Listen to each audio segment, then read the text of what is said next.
Hi there.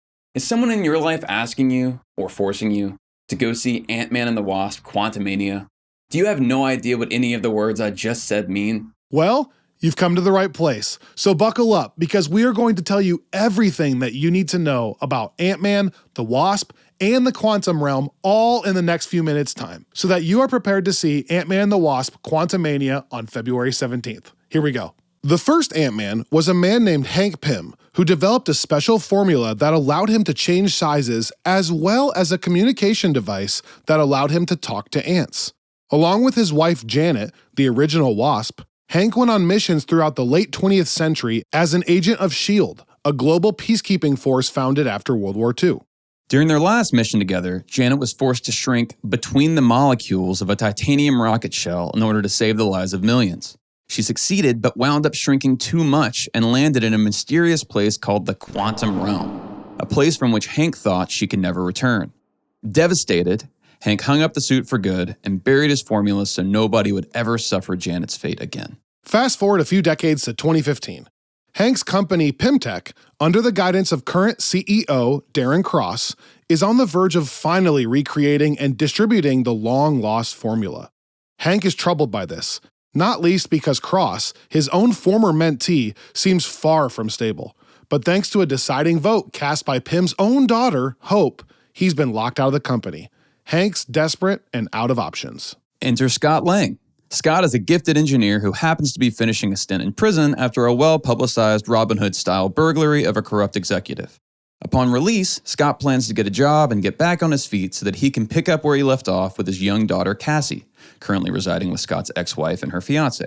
But he soon realizes that his education and experience count for nothing now that he's an ex-con. No, it wasn't a violent crime, it was a cool crime. Scott is also desperate and out of options.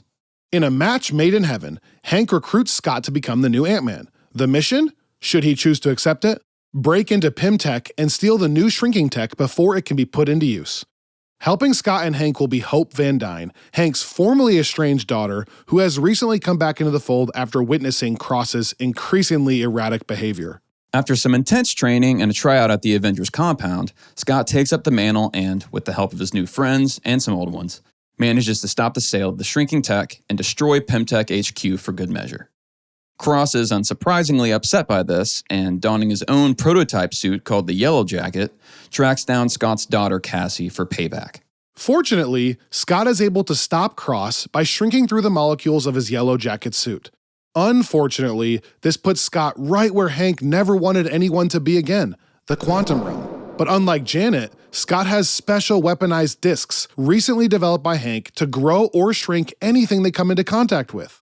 By combining these discs with the suit's shrinking tech, Scott is able to grow his own way, out of the Quantum Realm and back to his daughter. Realizing now that it's possible to come back from the Quantum Realm, Hank begins working on a way to safely enter that realm and hopefully extract Janet, if she's still alive. And now that Hope knows the truth about what happened to her mother, she and Hank's relationship is truly restored. Also, Hank reveals that he and Janet have been working on an advanced prototype for a new Wasp suit, a suit made for Hope. But while Hope breaks in her new duds and helps Hank in his search for Janet, Scott is getting into some unexpected trouble. Sam Wilson, aka the Falcon, aware of Ant-Man after his brief break-in at the compound, has recruited Scott to join Captain America in a mission to save the world from evil super spies. But because of the recently enacted Sokovia Accords outlawing vigilante activity, the mission is not only unsanctioned, but illegal. And in an effort to protect Cap and his allies from a worse fate, Iron Man and the other Avengers who have signed the Accords intercept and attempt to stop Team Cap. A big Avengers v. Avengers fight ensues, Very sad. Anyway. in which Scott plays a large role. Unfortunately, Scott and several others are forced to sacrifice themselves so that Cap can get away. Lang has just enough time to mail his Ant-Man suit back home before he's arrested and imprisoned. Though Scott is ultimately able to negotiate a 2-year house arrest, his brush with the Avengers has longer-lasting consequences for both him and the Pym family. Since Scott used Pymtech in violating the Accords, those who developed and equipped Scott with said tech are also in violation of the Accords. That means not only Hank, but also Scott's will-they-won't-they partner Hope. Hank and Hope, who are now trying to find Janet while also avoiding federal law enforcement, are understandably upset. They cut off all communications with Scott, and that's that. That is until a few days before Scott's house arrest is over, when he suddenly has a vivid dream in which he is Janet playing hide and seek with a young Hope. As it happens, this dream comes at the exact moment Hank and Hope are powering on a new quantum tunnel in their efforts to get Janet. We think when you were down there, you may have entangled with her. Hank, I would never do that. I respect you too much. Quantum entanglement, Scott. This now allows her to use Scott to help direct Hank and Hope to her location. And so, while Hank attempts to go in and retrieve Janet, Scott dons the Ant-Man suit once again and joins Hope, the new Wasp, in a fight to defend the quantum lab against cops, robbers, and a would-be supervillain named Ghost, a victim of a quantum energy accident that left her in a constant state of phase shifting. Gifted with the ability to pass through solid objects, but cursed with unceasing pain, Ghost has been working with Pym's former S.H.I.E.L.D. colleague Bill Foster to steal Pym's quantum tunnel and use the accessible quantum energy to somehow heal her condition.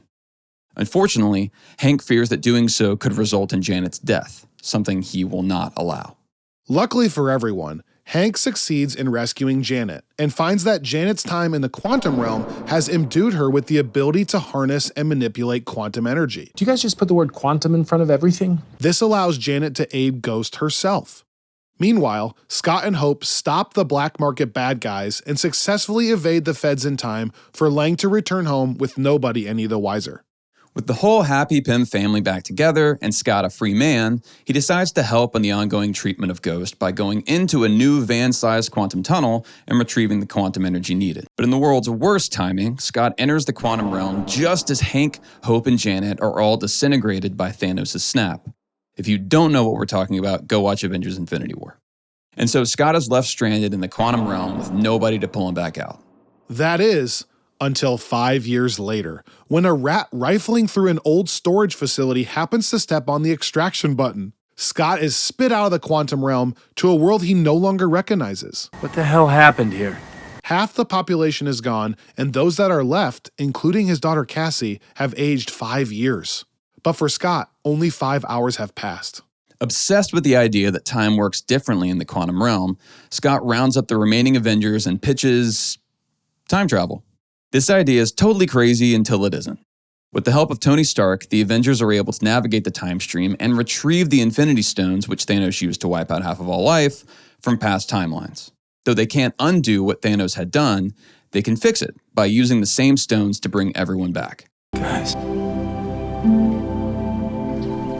I think it worked. So that's what they do. Through the heroic sacrifice of a few beloved teammates, the Avengers succeed in bringing everyone back, including Hank, Hope, and Janet, and defeating Thanos once and for all. Now, with the world picking up the pieces and slowly returning to normalcy, Scott has become something of a celebrity, hosting his own podcast chronicling his time with the Avengers. But things are never that easy. Thanks to the actions of Loki, the brother of Thor and original Avengers villain, Kang the Conqueror has been loosed upon the multiverse. And though Scott doesn't know it yet, he's about to come face to face with a threat bigger than any he's ever encountered. See you soon.